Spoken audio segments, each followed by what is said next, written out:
Jadi sudah tepat jika pemerintah mengubah nama Isa Al-Masih menjadi Yesus Kristus yang nama aslinya adalah Yeshua HaMashiach. Seharusnya bukan hanya soal nama Isa, tetapi juga nama Allah dikembalikan menjadi Yahweh. Karena umat Nasrani itu sesungguhnya tidak ada Allah. Karena dalam kitab sucinya Nasrani berbahasa Ibrani maupun berbahasa Yunani, bahkan dalam bahasa Inggris pun tidak ada kata nama Allah. Bahkan tidak ada orang Nasrani yang berdoa di dalam nama Allah. Jadi umat Nasrani yang mempertahankan nama Allah itu tidak ada dasar teologianya. Assalamualaikum warahmatullahi wabarakatuh. Berjumpa lagi dengan saya Dr. Akal ya di channel kesayangan kita Dr. Akal Media ya. Ini adalah channel kita untuk saat ini. Di kesempatan kali ini ya kita mengucapkan terima kasih kepada pemerintah yang sudah mengubah kenaikan Isa Al-Masih menjadi kenaikan Yesus Kristus untuk kalender tahun 2024 hingga seterusnya. Perubahan tersebut membuat ya kita ini makin jelas mana Isa Al-Masih, mana Yesus Kristus. Walaupun orang-orang menganggap bahwa dua sosok ini mengacu kepada tokoh yang sama, baik itu Yesus maupun Isa ya. Karena kita melihat catatan-catatan sejarah serta kisah-kisah dari perjalanan kedua tokoh ini ternyata adalah sama. Jadi dua tokoh ini adalah satu sosok yang sama.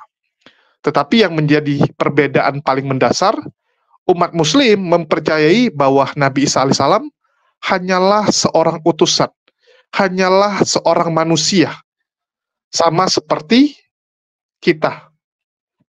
Sedangkan pihak Kristen mempercayai Yesus Kristus itu sebagai Tuhan yang berinkarnasi, Sang Pencipta yang berinkarnasi.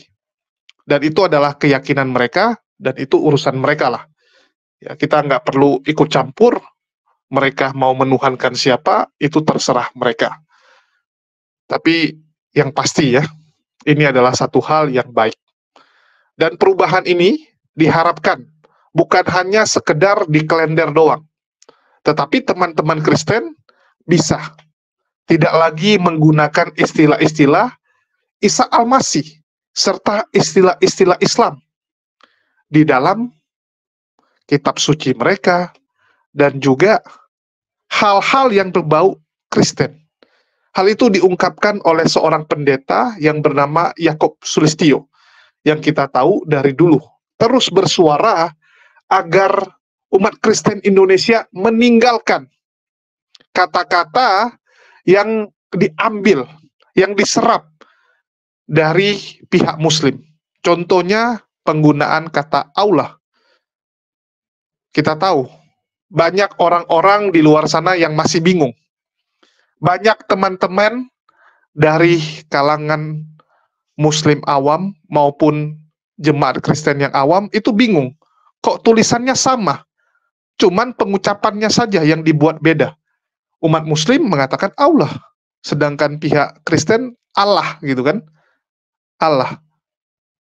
Apakah ini sosok yang sama? Ini entitas yang sama gitu kan?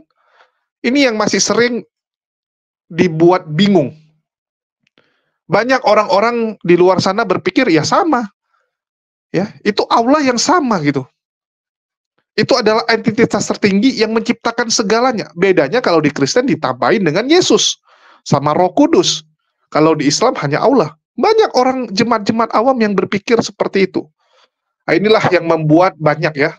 Sekarang teman-teman Kristen itu yang speak up, yang meminta kalau bisa jangan lagi lah.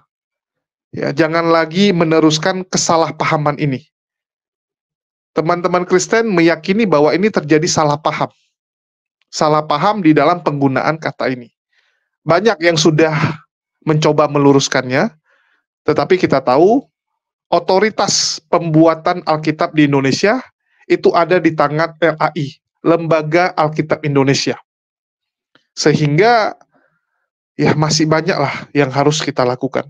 Walaupun LAI baru saja mengeluarkan Alkitab TB2, terjemahan baru 2 ya, yang dimana kata-kata ilah itu sudah mulai diluruskan, tetapi kata Allah itu masih dipakai. Ya, mereka meluruskan penggunaan kata Tuhan huruf besar semua, Tuhan T-nya besar, sama Tuhan huruf kecil. Dan saya rasa yang menonton video ini sudah ngerti lah ya, kalian yang dari dunia diskusi lintas agama sudah tahu sejarah tersebut. Oke, kita akan dengarkan pernyataan salah satu pendeta yang menentang sangat keras penggunaan kata Allah digunakan di Alkitab atau kitab sucinya orang-orang Kristen. Shalom Bapak Ibu, Saudara-saudari dimanapun berada. Kembali berjumpa dengan saya Pendeta Yakub Sulistyo. Video saya kali ini menanggapi berita tribunNetwork.com yang beredar pada hari Selasa tanggal 12 September tahun 2023 sebagai berikut. Kita lihat bersama. Atas usulan dari Kementerian Agama terkait dari istilah yaitu Isa Al-Masih akan dirubah menjadi Yesus Kristus. Pemerintah di bawah kepemimpinan Presiden Joko Widodo resmi mengubah istilah Isa Al-Masih menjadi Yesus Kristus. Perubahan itu disampaikan Menteri Koordinator Bidang Pembangunan Manusia dan Kebudayaan, Muhadjir Effendi, dalam keterangan pers di kantor Kemenko PMK Jakarta pada Selasa 12 September 2023. Untuk itu, lanjut Muhadjir, Kementerian Agama akan menyiapkan peraturan Presiden untuk perubahan nomenklatur yang dimaksud. Wakil Menteri Agama Saiful Rahmat Dasuki mengatakan perubahan itu merupakan usulan dari umat Kristen Protestan dan Kristen Katolik. Sebagai catatan, terdapat 3 hari libur nasional terkait Isa Al-Masih selama ini, yaitu kelahiran, wafat, dan kenaikan. Sebenarnya sudah lebih dari 1 dekade saya menyampaikan bahwa Isa Al-Masih itu beda dengan Yeshua HaMashiach yang selama ini dikenal di Indonesia dengan nama Yesus Kristus. Perbedaan yang pertama, Isa dilahirkan di bawah pohon korma. Quran surat 19 Maryam ayat yang ke-23. Sedangkan Yeshua HaMashiach lahir di kandang hewan.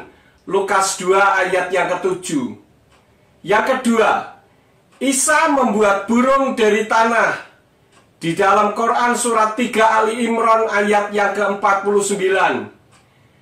Sedangkan Yeshua dalam berbagai mukjizatnya tidak pernah membuat burung dari tanah. Itu yang kedua. Yang ketiga, Isa di bumi ini diciptakan Allah. Quran surat 3 Ali Imran ayat yang ke-45. Sedangkan Yeshua itu pencipta. Yohanan atau Yohanes 1 ayat yang ketiga, yaitu Yahweh yang turun ke bumi dalam wujud seperti manusia. Filipi 2 ayat yang ke-8. Perbedaan yang keempat, dalam hadis Isa akan datang lagi untuk membunuh babi-babi dan mematahkan salib. Sedangkan Yeshua datang kembali untuk mengangkat umatnya yang menaati firman-Nya. Kemudian perbedaan yang kelima, dalam kitab Nasrani berbahasa Arab namanya bukan Isa, melainkan Yeshua.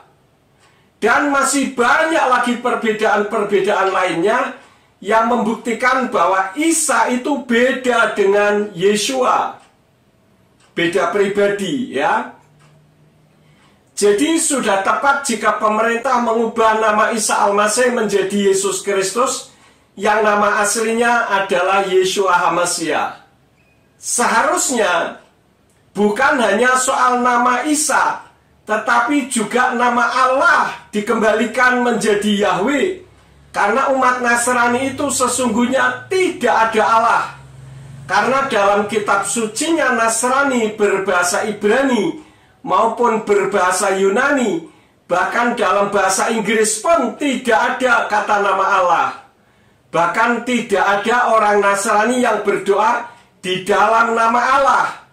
Jadi umat Nasrani yang mempertahankan nama Allah itu tidak ada dasar teologianya. Dan memang antara Nasrani dengan Islam itu berbeda. Namun beda kan bukan berarti musuh atau bermusuhan. Tekuni saja kitabnya masing-masing, jangan saling mengkafirkan. Karena kita seharusnya mengingat bahwa saudara dan saya adalah saudara sebangsa dan setanah air di negara kesatuan Republik Indonesia yang kita cintai bersama ini. Dan di Indonesia diberi kebebasan untuk beragama apa saja. Nah, sekian video dari saya. Silakan like, komen yang sopan, dan subscribe bagi yang belum subscribe. Dan share kepada yang lain agar yang lain juga terberkati. Terima kasih Bapak Yahweh di dalam nama Yeshua HaMashiach menyertai dan memberkati kita semua. Amin.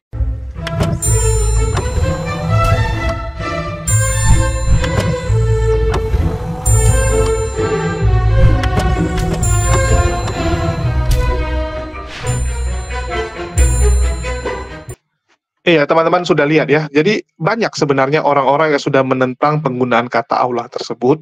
Ya, contohnya tanpa ragi sendiri, ya itu tanpa ragi sampai buat Alkitab terjemahan tanpa ragi, di mana dia mengganti kata Allah itu dengan kata God atau dewa. Ya, dia menggunakan kata dewa. Jadi dia nggak mau menggunakan kata Allah karena memang nggak sesuai gitu. Terjemahan Inggris God. Sedangkan aslinya itu adalah Elohim. Ya. Elohim, terus apa? Theos. Aslinya itu Theos. Dari mana Theos bisa berubah menjadi Allah? Nggak nyambung, kan gitu. Nggak nyambung. Terus banyak teman-teman Kristen yang mengatakan, oh, orang Kristen Arab juga sudah pakai kok kata Allah. Kan begitu. Banyak orang Kristen Indonesia dalam diskusi lintas agama mengatakan, loh kami juga berhak dong. Sebelum Nabi Muhammad SAW ada, kata Allah sudah dipakai oleh orang Kristen di tanah Arab. Memang iya. Tetapi kata Allah yang dimaksud itu bukan ya gelar. Ya, bukan gelar teman-teman. Tetapi nama. Ya, adalah proper name. Bukan generik. Ini yang salah dimengerti oleh teman-teman. Ya. Selama ini teman-teman Kristen berpikir Allah itu adalah gelar untuk Sang Pencipta. Padahal itu adalah nama sesembahan dari umat Muslim. Nama sesembahan orang Kristen Arab juga. Mereka memberi nama kepada entitas tertingginya adalah Allah. Kalau kalian menamakan Sang Pencipta kalian Allah, nggak masalah. Artinya kalian ikut Kristen Arab. Tetapi masalahnya orang Indonesia, orang-orang Kristen Indonesia ini ngikut mana gitu. Kalian ikut Kristen dari Romawi, Vatikan, atau Kristen Arab. Karena setahu kita, yang membawa agama Kristen adalah misionaris-misionaris dari Eropa. Normansen, contohnya dari Jerman. Ada yang dari Portugal, ya, di wilayah Maluku. Banyak yang dari misionaris Belanda. Apakah ada misionaris Kristen Arab yang mengajarkan Kristen di Indonesia? Nggak ada. Terus kalau kita mengacu lagi, asal muasal lembaga Alkitab menerjemahkan kata Theos menjadi Allah. Ya, ternyata itu sudah digunakan sejak sebelum Indonesia merdeka. Itulah kenapa baik Indonesia maupun Malaysia, Kristennya itu menggunakan kata Allah. Ya, kalau Kores bilang Kristen cabang Melayu. Ya. Orang Kristen cabang Melayu.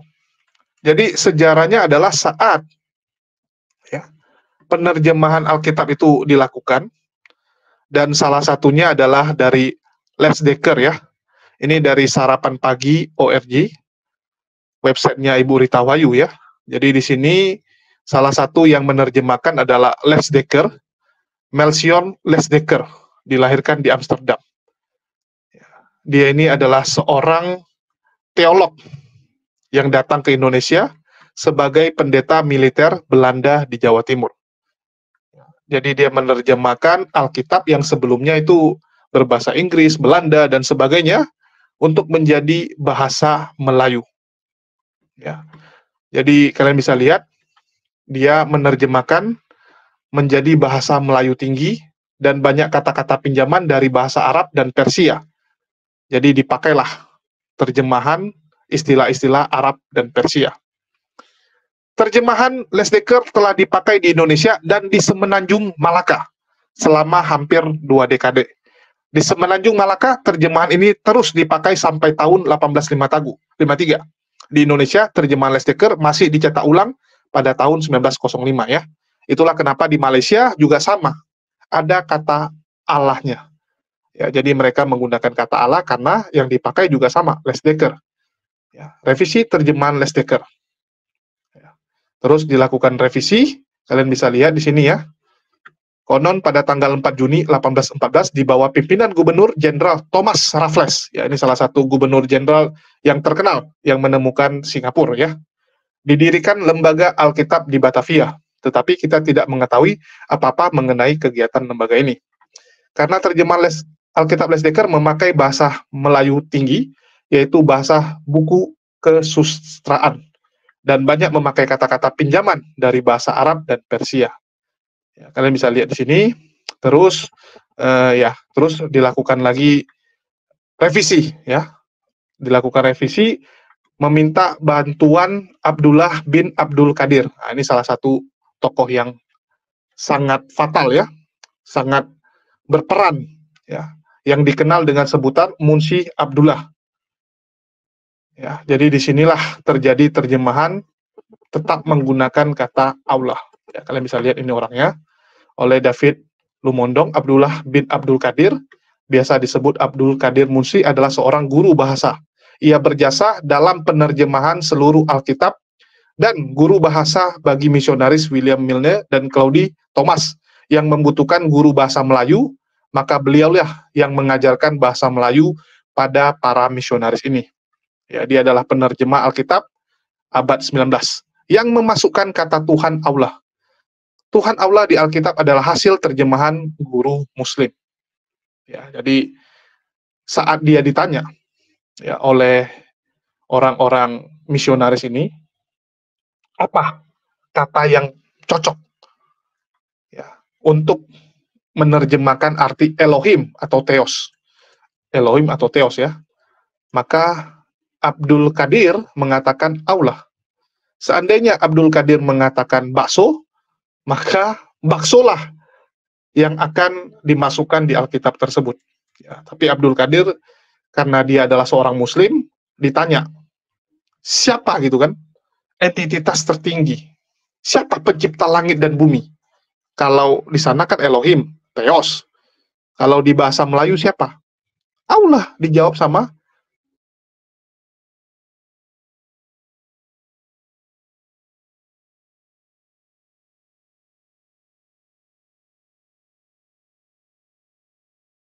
Abdul Qadir saat itu menjawab bahwa bakso, ya mungkin akan ditulis bakso gitu kan.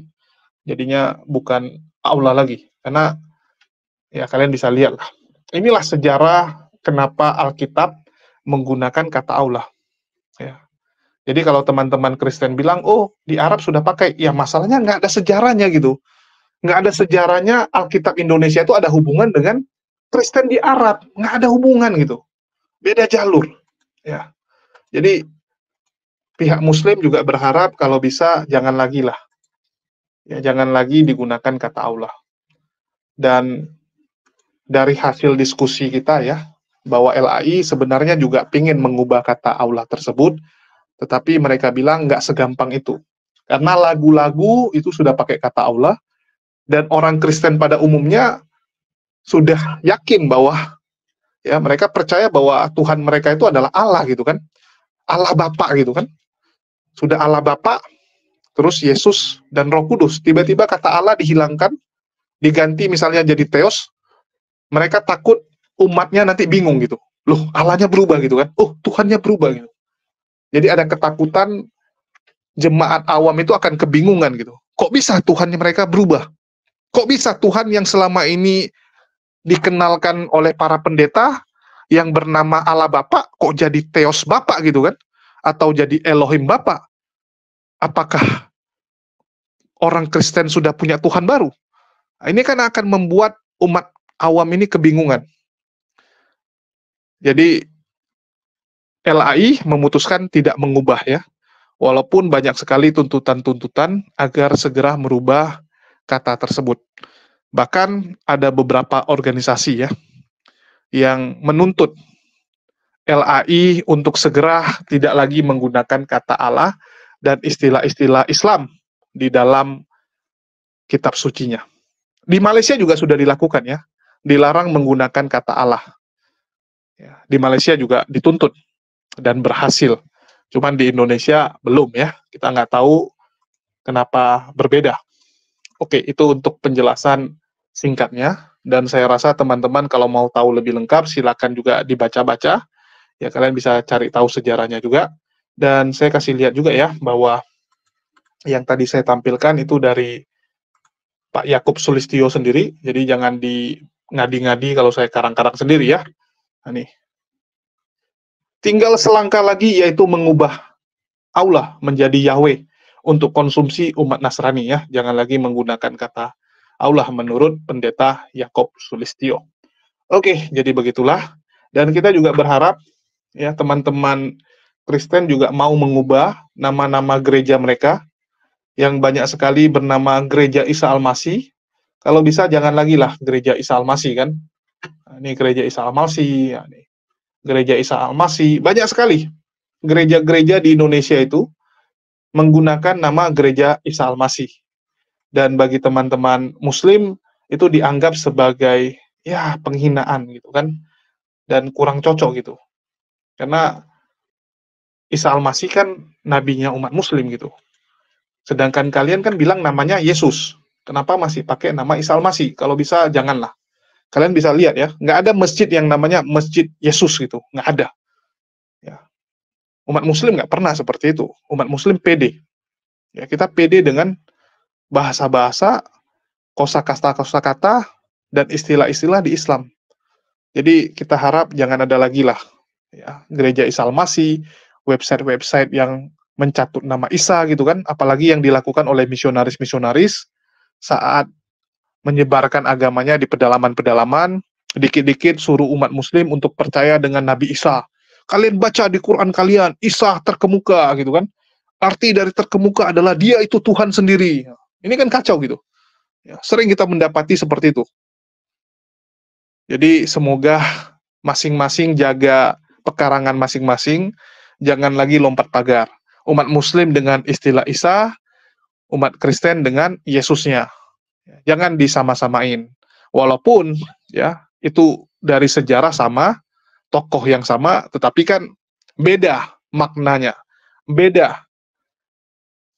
Bagi umat Muslim itu ya itu hanya nabi, hanya utusan gitu. Sedangkan Kristen itu Tuhan gitu. Gimana Tuhan disamakan dengan manusia? Coba bayangkan. Ya. Kalian menganggap itu Tuhan, kami menganggap itu manusia. Susah gitu. Nanti kita akan bentrok.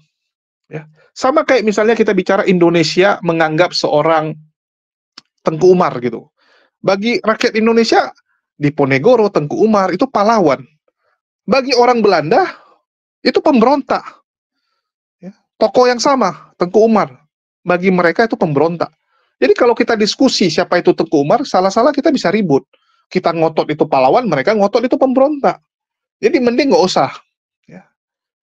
Nggak usah diskusi yang gituan. Ya udah silakan, kalian mau imani bahwa Yesus itu adalah Tuhan kalian, silakan bawa. Ya, silakan kalian dengan narasi seperti itu. Umat Muslim juga nggak akan peduli gitu. Ya, kita nggak peduli. Kalian mau menuhankan siapa itu urusan kalian. Setiap orang punya hak untuk beriman. Ya, beriman dengan Tuhan mereka masing-masing. Yang penting agamanya diakui gitu. Jangan agama yang kamu buat-buat sendiri juga kan gitu. Karena di Indonesia nggak boleh kan. Kamu tiba-tiba buat agama sendiri. Ya. Kebebasan kita bukan kebebasan seperti itu. Kecuali mungkin di negara-negara tertentu yang memperbolehkan kamu buat Tuhan-Tuhan sendiri lagi. Ya, jadi saya harap saran dari pendeta Yakub Sulistyo ini bisa didengar ya. Karena menurut saya ini bagus. Ya, menurut saya ini bagus supaya jangan ada lagi umat yang bingung gitu. Jangan ada umat yang bingung, kok namanya sama? Oh, nampaknya sama. Bedanya kalau kita di Kristen ada plusnya gitu kan. Ada Yesus, ada Roh Kudus. Kalau mereka enggak. Nah, ini kan ngadi-ngadi gitu. Ya, ngadi-ngadi gitu. Memang kita yakin bahwa Sang Pencipta itu satu, tapi ya jangan juga gitu pakai nama dari Islam, ya. Apalagi pakai ngarang-ngarang bahwa di Arab sudah ada dan sebagainya. Memangnya kalian Kristen Arab? Ya. Kalian kan bukan dari sana kalian terjemahkan. Kecuali sejarah LAI memang menerjemahkannya dari Kristen Arab, nggak masalah. Tapi kan terbukti catatan sejarahnya bahwa nggak ada gitu. Yang menerjemahkan, yang mencetak Alkitab Melayu itu dari Eropa gitu, bukan dari Arab. Ya, jadi itulah yang bisa saya sampaikan. Semoga video ini mengedukasi, dan makasih buat teman-teman semua yang udah nyimak. Dan sekali lagi ya, saya meminta doanya atas masalah yang sedang saya alami, dan saya yakin teman-teman sebagian sudah ada yang tahu, walaupun mungkin nggak tahu detailnya ya. Saya cuma berharap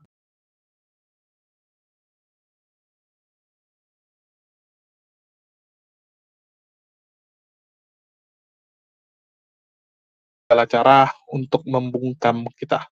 Ya, saya harap teman-teman nggak bosan untuk mendoakan saya, dan bagi teman-teman yang tergerak untuk membantu meringankan beban saya, dapat juga disalurkan melalui nomor rekening di bawah ini ya. Jadi dana tersebut saya gunakan untuk akomodasi biaya pengacara, ya, biaya-biaya yang harus kita keluarkan ya, dalam menangani kasus ini. Ya, kita juga nggak pingin ada kasus seperti ini, tapi yang namanya Polycardus ini kan, ya namanya mereka akan terus berusaha untuk membungkam para mujahidin Muslim, dan mungkin ya mereka berpikir, wah ini Tionghoa gitu kan, lebih gampang. Ya, terserah mereka lah. Mungkin itu saja yang bisa saya sampaikan. Makasih buat semuanya. Di akhir kata saya ucapkan, wassalamualaikum warahmatullahi wabarakatuh. Sampai jumpa di konten-konten kita berikutnya.